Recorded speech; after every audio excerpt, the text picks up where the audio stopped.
வணக்கம். கோவில்பட்டி தங்கபாண்டியன். ஜாதகத்தில் நில ராசி, அதாவது பூமி ராசி, சிலர் மண் ராசிம்பாங்க, சிலர் நில ராசிம்பாங்க, சிலர் பூமி ராசின்னு சொல்லுவாங்க. அதாவது நெருப்பு, நிலம், காற்று, நீர் அந்த தத்துவத்தில் வரக்கூடியதுல இன்னைக்கு இப்ப நம்ம பார்க்கக்கூடியது பூமி ராசி. ரிஷபம் பூமி, கன்னி வீடும் பூமி, மகர வீடும் பூமி. நல்லா கவனிச்சுக்கோங்க. உங்க ஜாதகத்துல இருந்தா அதை நீங்க எடுத்து வச்சு கூட நீங்க பார்க்கலாம். ஏன்னா இந்த சொல்லப்படுகிற விஷயம் உங்களுக்கு ஒரு தகவலை கண்டிப்பா பெரும்பாலும் தரும். அப்ப அந்த பூமி ராசியில யாருக்கெல்லாம் லக்கணம் விழுகுது? ரிஷப லக்கணம், கன்னியா லக்கணம், மகர லக்கணம். இதுல லக்கணம் விழுந்தாலே இந்த ஜாதகருக்குன்னு ஒரு பூமி மனை யோகம் உண்டு அப்படிங்கிற விஷயத்த இந்த ஒரு இதிலே நீங்க சொல்லிடலாம். இந்த ஒரு விஷயத்திலே நீங்க சொல்லிடலாம், ஆமாங்க எனக்கு இருக்குங்க.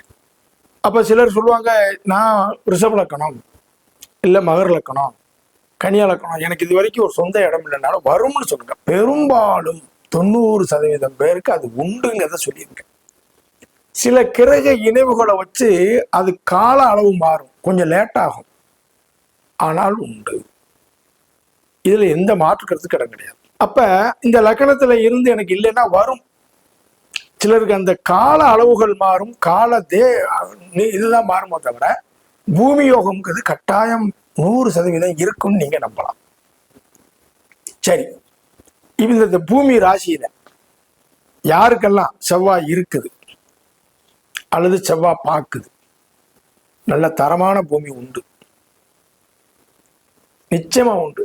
செவ்வாய் பாவியாச்சே சார், செவ்வாய் ஒரு பாவக்கோளாச்சே, ஆனா அவர் மங்களகாரகன்.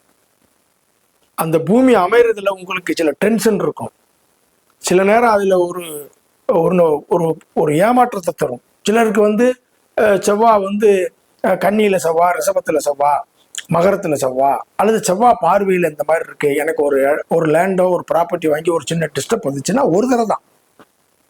ஆனா பூமிங்கிறது உண்டு, ரொம்ப கட்டாயமா இருக்கும். இந்த செவ்வாயோட சூரியனோ குருவோ சேர்ந்து இருக்குது, அல்லது செவ்வாய் பார்க்கும் பொழுது அந்த வீட்டுல குருவோ சூரியனோ இருக்குது, சுக்கிரன் இருக்குன்னா அந்த பூமி அதிர்ஷ்ட பூமி, அந்த பூமி புண்ணிய பூமி, அந்த பூமி அதிர்ஷ்ட பூமி, புண்ணிய பூமி. அதுல எந்த மாற்று கருத்தும் இல்லை. அது என்னைக்கு உங்களுக்கு அந்த பூமி சொந்தமா அமைதோ அன்னையிலிருந்து உங்களுடைய வாழ்க்கை தரம் உயர்ந்து கொண்டே போகும், நிச்சயமா உயரும். உடனே உங்களுக்கு மக்களுக்கு என்ன வரும்னா, கேது இருந்தா என்ன சார், மண் ராசியில கேது இருந்தா என்ன சார்? ஞானகாரகன் மண் ராசியில் இருந்தால் மண் சார்ந்த ஞானம் இருக்கும்.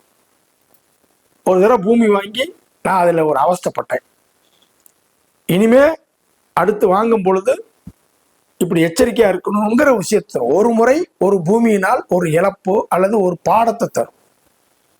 மனையடி சாஸ்திரங்களோ, இந்த மண்ணுல இன்ன விளையும், இந்த மண்ணு நல்ல மண்ணு, இந்த மண்ணு அதிர்ஷ்டம் உள்ளது, இது தோஷம் இருக்கு, அந்த ஒரு பூமியுடைய ஞானம் அவங்களுக்கு நச்சுன்னு வந்து.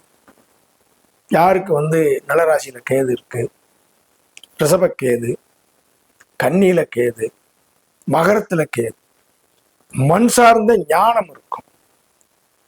சிலர்லாம் மண் எடுத்து டெஸ்ட் பண்றாங்க, சாயல் டெஸ்ட் பண்றவங்களுக்குலாம் அங்க கேது இருக்கும்.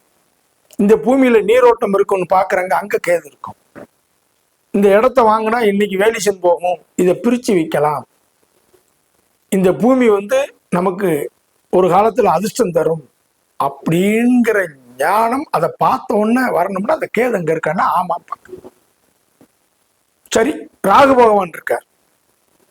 அப்ப அந்த மண்ராசியில ராகு இருந்தாங்கன்னா வெளியூர்ல இடம் வாங்குறது, நீளமான இடங்கள், அகலங்கம்பி நீளமா இருக்கும், பெண்கள் பேர்ல உள்ள இடங்கள் வாங்குறது. ஆனா டாக்குமெண்ட்டை ஒரு தடவைக்கு 2 தடவை 3 தடவை செக் பண்ணி வாங்கணும். அந்த லேண்டை அளவு பத்திர அளவுக்கும் இடமும் சரியா இருக்கான்னு பார்த்துக்கணும். ஆனா பூமி யோகம்ங்கிறது உண்டு. இந்த மண்ராசியில ராகு இருக்கிறவங்க பேராசை, யாராவது இந்த பூமி ரொம்ப குறைச்சி தந்தாலோ அல்லது இவ்வளவு பேராசை மட்டும் இல்லாம இருக்கணும். ஏன்னா ராகு ஒரு ஏமாற்றத்தை சொல்லக்கூடியவன். அப்ப அந்த மண் விஷயத்துல பூமி விஷயத்துல கொஞ்சம் கவனிச்சுக்கணுங்கிறது மட்டும்தான். ஆனா யோகத்தை கொடுக்கறது மண்ராசியில இருக்கிற ராகு அள்ளி கொடுக்கும். அவுட்டர்ல மலை சார்ந்த பகுதிகளில், ஒரு ரயில்வே ட்ராக் பக்கத்துல, மெயின் ரோட்ல, இப்படி அவுட்டர்னா மலை சார்ந்த பகுதிகளில் வாங்குறது இங்க இருக்கும் இந்த மண்ராசி ராகுக்கு. அப்ப ஒரு கிரகம் சனி பகவான் மண்ராசியில சனி பகவான் இருந்தா, இப்ப சனி மகரத்துல பலம்தான், ஆனாலும் அந்த பூமி மனை விஷயத்துல ஒரு தடை தாமதம் ஒரு அனுபவத்தை கொடுப்பார். அதே சனி கன்னியில இருக்கு, ரிஷபத்துல இருக்கு. அப்ப சனி கேது இந்த இரண்டு கிரகங்களும் மண்ராசிக்கு தொடர்பு கொள்ளும் பொழுது அது சார்ந்த ஒரு தடை தாமதம் ஒரு அனுபவம் இருக்கும். நீங்க இந்த அமைப்புள்ளவங்களை, நீங்க சொந்த வீடு ஒரு இடம் வாங்கணும், ஒரு ப்ராப்பர்ட்டி வாங்கணும் போங்க, இந்த அமைப்புள்ளவங்களை கூட்டு போங்க, அதுல உள்ள சிக்கல்களை தெளிவா சொல்லிடுவாங்க. இது இப்படி வரும் அப்படி வரும். ஏன்னா இந்த அனுபவம் இவங்களுக்கு சொந்தமா அமையறதுல லேட் ஆகும், அல்லது அதுல ஒரு சிரமத்தை கொடுத்து ஒரு பாடத்தை படிச்சிருப்பாங்க. நில ராசிகள் இதுல கிரகமே இல்லை சார் அப்படின்னா எந்த கிரகம் பார்க்குது அப்படின்னு பார்க்கணும். இந்த நிலராசிக்கான கிரகம் யாரு அப்படின்னா ரிஷபத்துக்கு சுக்கிரன், கன்னி வீட்டுக்கு புதன், பாருங்க மகர வீட்டுக்கு சனி. புதன் சுக்கிரன் சனி இந்த கிரகங்கள் எந்த லக்கணமா இருந்தாலும் சரி, இந்த கிரகங்கள் ஒன்று பலப்பட்டாலும் பூமி உண்டு. பெரும்பாலும் பூமி மனை வாங்கும் பொழுது புதன் சனி சுக்கிரன் இவங்களுடைய தசாபுத்தியோ, இதனுடைய வீடுகள்ல இருக்க கிரகங்களுடைய தசாபுத்தியோ, இதனுடைய நட்சத்திரமோ ஏதாவது ஒரு தொடர்பை கொடுக்கும், நிச்சயம் கொடுக்கும். இது அனுபவத்தில் நம்ம பார்க்க முடியுது. புதன் சனி சேர்க்க, புதன் சுக்கிரன் சேர்க்க, அல்லது சுக்கிரன் சனி சேர்க்க, சுக்கிரன் புதன் சேர்க்க, இதுல ஒருவர் பலம் பெற்றாலும் சொந்த பூமி மனை உண்டு. அதுல எந்த மாற்று கருத்தும் இல்லை. உங்களுக்கு வந்தே தீரும். 90% அது வேலை செய்யும். இது அனுபவத்தில் பார்க்க முடிகிறது. அப்ப மண்ராசியில என்ன கிரகம் இருக்கு, மண்ராசி என்ன கிரகம் பார்க்கு, இந்த கிரகங்கள் நல்லா இருக்கா உங்க ஜாதகத்தில் ஒப்பிட்டு பாருங்க. உங்களுக்குன்னு ஒரு இருப்பிடம் பூமி மனை யோகம் உண்டு உண்டு உண்டு. லக்கணம் மண்ராசியில் இருந்தாலும் உண்டு. ஒரு சின்ன ஒரு 10 நிமிஷம் வீடியோவில் உங்களுக்கு ஒரு 2 பாயிண்ட், இது எனக்கு அமைப்பு இருக்கு, எனக்கு வரல சார், வரும், கிடைத்தே தீரும். சூரியன் கேது, குரு கேது அல்லது குரு சூரியன், இவர்கள் யாராவது ஒருவர் இந்த மண்ராசிக்கு ரிஷபம் கன்னி மகரம் இதில் தொடர்பு கொண்டால், கோயில் பக்கத்துல அந்த பூமி புண்ணிய பூமி, சொந்த இடத்துல கோயில், இப்படியெல்லாம் அதை சொல்லிக்கிட்டே இருக்கலாம். இதுல எந்த மாற்று கருத்து இடமில்லை. 7ஆம் பாவாதிபதி மண்ராசியில் அமர்ந்து விட்டால், ரிஷபம் கன்னி மகரத்தில் அமர்ந்தால் கூட்டு பத்திரம், மனைவி பேரில் சொத்து உண்டு. 5ஆம் பாவாதிபதி மண்ராசியில் இருந்தால் குழந்தைகளுக்கு சொத்துக்கள் உண்டு. குழந்தை பிறந்தவுடன் சொந்த பூமி அமையும். ரொம்ப சிம்பிள், சொல்லி பாருங்க. 100க்கு 100 இல்லாட்டிலும் 90% இருக்கும்.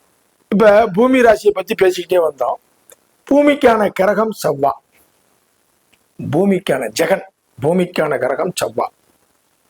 பாருங்க, செவ்வாய்க்கு முன்னும் பின்னும் நல்ல கிரகம் இருந்தா பூமி உண்டு. உங்களுக்கு சொந்த மனை உண்டுங்கிறத ஜாதகத்துல பல கோணங்கள்ல சொல்லும், ஒரு ரூல் மட்டும் இருக்காது. 12 கட்டம், 9 நட்சத்திரம், 9 கிரகம், 12 கட்டம், 9 கிரகம், 27 நட்சத்திரம், இதுக்குள்ள பல விதிகள் இருக்கு. அப்ப செவ்வாய்க்கு 2ல ஒரு கிரகம் நல்லா இருக்குன்னு வைங்க, வீடு வாங்கும் போது கையில காசு இருக்கும், லோன் குறைவா இருக்கும். செவ்வாய்க்கு 4ல நல்ல கிரகம் இருக்கு, ராஜ கிரகம் இருக்கு, சொந்த வீடு வாங்கின உடனே அவன் பெரிய ஆள் ஆயிடுவார். நீங்க பாருங்க கரெக்டா. செவ்வாய்க்கு 3ல பாவி இருந்தா ரெக்கார்டை சரி பண்ணி வாக்கு. செவ்வாயோட ராகுவோ கேதுவோ இருந்தா இடத்த அளந்துருங்க, டேப் வச்சு அளந்துருங்க, கண்டிப்பா அளந்துருங்க. செவ்வாய் வந்து ஒரு சனியையும் பார்க்குது, குருவையும் பார்க்குது. செவ்வாய் சனியும் பார்க்குது, சுக்கிரனையும் பார்க்குது. ஒரு சுவர் ஒரு பாவியை பார்க்குது. ஒரு பூமிமனை தாமதமாக அமையும், அதில் உரிய முன்னேற்றம் இருக்கும். ஒரு ஊருக்கு அவுட்டர்ல இடம் வாங்கி போடுவீங்க, காலதாமதமா பெரிய அளவுல புகழ தரும். சொல்லி பாருங்க, பிரமாதமா இருக்கும். செவ்வாய் பார்வையில ஏதாவது ஒரு கிரகம் இருக்கா அப்படிங்கிறது மெயினா பார்க்கணும். செவ்வாய்க்கு முன்பின் கிரகம் இருக்கான்னு பார்க்கணும். செவ்வாய்க்கு 2ல இருக்க கிரகத்தையும் பார்க்கணும். செவ்வாய்க்கு 2ல பாவி இருக்கு, பயப்படாதீங்க, பலமா இருக்காரா? செவ்வாய்க்கு 2 கூட பலமா இருக்கானா பக்கத்து பக்கத்து சொத்து அமையும், அடுத்தடுத்த வருஷங்கள்ல ப்ராப்பர்ட்டி வாங்குவாங்க. செவ்வாய் பார்வையில ஒரு நல்ல கிரகம் இருக்கு, அந்த கிரகம் லக்னத்துக்கு 4 கூடவனா இருக்கானா அப்படின்னா இவங்க வீடு கட்டும் போதெல்லாம் சுபகாரியம் நடக்கும். சுபகாரியம் நடக்கும் போதெல்லாம் ஒரு ப்ராப்பர்ட்டி வாங்குவாங்க. சொல்லுங்க. இப்ப நிறைய பாருங்க, சிலர் ஜோதிடம் படிக்கவான்னு கேட்பாங்க, சிலர் நியூமராலஜி படிக்கவான்னு கேட்பாங்க, சிலர் வந்து வாஸ்து படிக்கவான்னு கேட்பாங்க. சிலர் எல்லாம் பாருங்க வாஸ்து படிச்சிருக்க மாட்டாங்க, ஆனா ஞானத்துல பல வீடியோ பார்த்த ஞானத்துல இத்தனை அடிக்கு இத்தனை அடி இருக்கும் மனடி சாஸ்திரத்தை வச்சு பார்ப்பாங்க. அவங்களுக்கெல்லாம் பாருங்க செவ்வாய் கேது, செவ்வாய் பார்வையில கேது, செவ்வாயோட கேது, செவ்வாயுடைய 4ஆம் பார்வை, 7ஆம் பார்வை, 8ஆம் பார்வையில கேது, அல்லது மண்ராசியில கேது. மகரம், கன்னி, அதுக்கப்புறம் ரிஷபம், இந்த மாதிரி வீட்டுகளில் கேது இருக்கவங்க, இவங்களுக்கெல்லாம் பாருங்க அந்த வாஸ்து படிக்கலாமான்னா தாராளமா படிக்கலாம். நல்லா பாருங்க, அந்த மண்ராசி தொடர்பு கொள்ளணும், ஞான காரகன் தொடர்பு கொள்ளணும். ஏன் சார் கேது? ஞானம், அது சார்ந்த ஞானம் இருக்கு. இவன் டெக்ஸ்டைல்ல அது சார்ந்த ஞானம் இருக்கு, சினிமா சார்ந்த ஞானம் இருக்கு, ஜோதிடத்துல அவன் ஞானவாணியா, அவன் ஞானியா. அப்ப அந்த ஞானவாணி எங்க சேர்றானோ அது சார்ந்த ஞானம். இப்ப எனக்கு தெரிஞ்சு பாத்தீங்கன்னா ஒரு 4-5 பேர் இருக்காங்க, அவங்களுக்கு எல்லாம் பார்த்தீங்கன்னா இந்த மண்ராசியில கேது இருக்குது. அவங்க வாஸ்து தான் அவங்க அதிகம் பேசுவாங்க என்கிட்ட. பாருங்க, இன்னும் சொல்ல போனா நம்ம வாஸ்து பரணி பாரதி சார் எடுத்துக்கிட்டீங்கன்னா அவர் ஜாதகத்துல ரிஷபத்துல வந்து கேது இருக்கும். ஏன்னா எனக்கு அங்கதான் யாவும் அப்படிதான் இருக்கு. மகர லக்னக்காரு ரிஷபத்துல கேது. அவர் நான் அடிக்கடி சொல்லுவேன், உங்களுக்கு இந்த வாஸ்து ஞானம் இருக்குமே. அவர் பார்த்தீங்கன்னா இந்த ஒரு அடி ஒரு அளவுல கொஞ்சம் கூட காம்ப்ரமைஸ் ஆக மாட்டார். ஏன்னா நான் நேரம் அதை பார்த்தேன், இப்படிதான் இருக்கணும் பாரு. என்ன இவர் அண்ணாச்சி ஜோசியம் படிச்சுக்கோங்க, அண்ணாச்சி இதுன்னா அண்ணாச்சி எனக்கு வாஸ்துலாம் ஃபர்ஸ்ட், அப்புறம் தான் மற்றது. அந்த ஞானம் ஏன் வந்துச்சு? அதே மாதிரி இந்த இடத்துல தண்ணி இருக்கும்னா கரெக்டா இருக்கும். எனக்கு ஒரு சில இதெல்லாம் எனக்கு அவருக்கு எனக்கு பிடிச்ச ஒரு விஷயம் என்னன்னா, இந்த இடத்துல தண்ணி இந்த இடத்துல போடுங்க, இந்த இடத்துல இந்த அப்படின்னு அந்த நீரோட்டத்தையும் கூட சொல்லி கொடுத்தாரு. இந்த இந்த இந்த பூமி நல்லா இருக்கும் நாச்சி, இதுல கட்டினா நல்லது அப்படிம்பாரு. இதெல்லாம் எப்படி நம்ம ஓரத்துல இருந்து பார்க்கும்போது அந்த அந்த மண்ராசியில கேது அவருக்கு. இந்த உதாரணத்துக்கு நான் சொல்றேன், அந்த மண்ராசி கேது பாருங்க, அவர் அதுலயே தான் இருக்கார். ஆக ஞானகாரகன் கேது செவ்வாயோடு சேர்ந்தாலும் மண்ராசியில் இருந்தாலும் வாஸ்து சம்பந்தமா படிக்கணுங்கிறவங்க படிச்சுக்கோங்க. அந்த அமைப்புள்ளவங்களுக்கு அது நல்லா வரும். இது அனுபவத்தில் நான் கண்டது. அடுத்தடுத்த வீடியோக்கள்ல இன்னும் உங்களுக்கு பல சிறப்பான செய்திகளை, எனக்கு தெரிஞ்சதை, என் அனுபவத்தில் உள்ளதை சொல்லிக்கிட்டே வரேன். எல்லாரும் கேட்டு பயன்பெறுங்கள். நன்றி, வணக்கம்.